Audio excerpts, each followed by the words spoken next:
안녕하세요. 구명모 법무사입니다. 이번 시간에는 재산이 있는 경우에 파산을 신청할 수 있는지에 대해 설명드릴 건데요. 결과부터 말씀드리자면 파산이 가능한 경우도 있고 할 수 없는 경우도 있습니다. 이번 영상에서 이 가능한 경우와 불가능한 경우에 따라서 설명을 드릴 테니까 영상 참고하시기 바랍니다.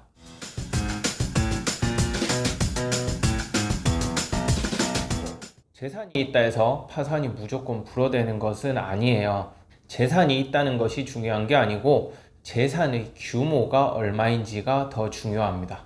예를 들어 채무보다 재산이 더 많은 경우, 그러한 경우에는 당연히 파산이 허용되지 않습니다. 왜냐하면 이 파산 절차는 청산을 전제로 하는 제도이고요. 이 청산이라는 것은 가지고 있는 재산을 현금화해서 채권자에게 다 나눠주고 그러고도 모자란 돈을 면책 결정을 받는 것이거든요. 그렇기 때문에 내가 가진 재산이 채무보다 더 많다. 그러면 청산 절차를 통해서 빚을 다 갚아버리고 끝날 수 있겠죠. 그렇기 때문에 파산은 허용이 되지 않습니다. 그렇다면 재산이 있어도 채무 금액보다 적은 재산을 가지고 있다. 이러한 경우에는 파산이 당연히 되겠죠. 예를 들어 내가 가진 재산의 가치가 5천만 원이고 채무는 1억이다. 그러한 상태에서 파산을 신청하게 되면 5천만 원을 변제를 하게 되는 것이고 나머지 변제하지 못한 5천만 원은 탕감을 받는 거예요.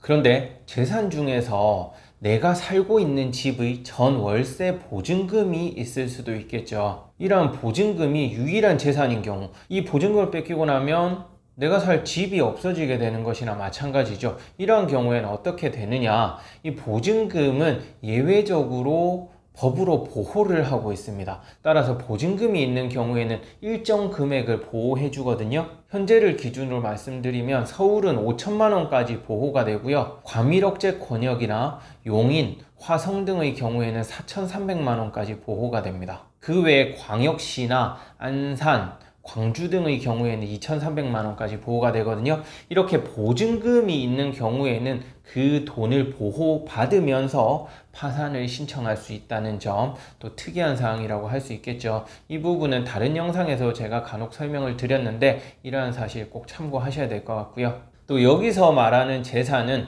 본인 재산만 의미하는 것이 아니고 배우자의 재산도 의미를 합니다. 다만 서울의 경우에는 최근 실무준칙의 개정으로 배우자 재산은 원칙적으로 반영을 하지 않아요. 하지만 서울 이외의 법원에서는 여전히 배우자의 재산 중 반을 본인의 재산으로 보기 때문에 배우자한테 재산이 있다. 그러한 경우 배우자 재산의 2분의 1이 본인의 재산으로 반영이 되면서 그 금액만큼 또 파산을 하더라도 변제금으로 납부를 해야 할 수 있다는 점 꼭 알고 계셔야 될 것 같습니다. 네, 이번 시간에는 재산이 있는 경우에 파산이 가능한지 또 파산을 할 경우 어떤 식으로 처리가 되는지에 대해서 설명드렸는데요. 이 재산을 청산한다고 해서 반드시 매각을 하는 건 아니에요. 그 재산 가치만큼 현금으로 파산관계인 계좌에 입금을 하면 그 재산은 여전히 보유를 하면서 파산 면책 결정이 내려지기도 하니까 이 부분에 대해서는 상담을 통해서 확인을 하시면 되겠습니다. 네, 끝까지 시청해 주셔서 감사하고요. 구독, 신청, 좋아요 꼭 부탁드리겠습니다. 감사합니다.